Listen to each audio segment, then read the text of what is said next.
সুপ্রিয় দর্শক, আসসালামু আলাইকুম ওয়া রাহমাতুল্লাহ। দর্শক, অবস্থান করছি জয়পুরহাট জেলার নতুন হাট গরুহাটে। দর্শক, আমি মোহাম্মদ ফিরোজ হোসেন।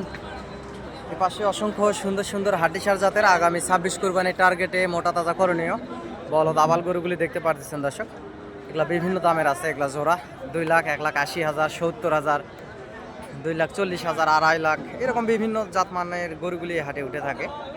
আপনারা হাটে আসবেন, হাট থেকে সরজমিনে এই গরুগুলি ক্রয় করবেন। আগামী 26 কুরবানির টার্গেটে ইনশাআল্লাহ বেশি লাভবান হবেন। দেশ বিদেশ প্রবাস থেকে আপনারা যে যেখান থেকে দেখতেছেন, চ্যানেলটি সাবস্ক্রাইব করে রাখবেন। দর্শক, গরু নিত্য নতুন ভিডিও আপডেট পেতে অনেক বেশি সুবিধা হবে। আমিও একজন গরু ছোটোখাটো ব্যবসায়িক, ব্যবসার পাশাপাশি আপনাদেরকে সবসময় ভিডিও আপডেট দিয়ে আপনাদের পাশে থাকার চেষ্টা করি। দর্শক, সরজমিনে এসে আগামী 26 কুরবানির টার্গেটে এই জাতমান কোয়ালিটির বলদ আবাল গরুগুলি হাট থেকে কিনতে পারবেন। অসংখ্য সুন্দর সুন্দর গরু এই হাটে উঠে থাকে। দর্শক, অসংখ্য সুন্দর সুন্দর বলদ আবাল গরুগুলি হাটে উঠে থাকে। আমার যদি সহযোগিতা এবং প্রয়োজনীয়তা মনে হয়, যোগাযোগ করবেন চ্যানেলের স্ক্রিনে দেওয়া নাম্বারে। ইনশাআল্লাহ সহযোগিতা করতে পারি।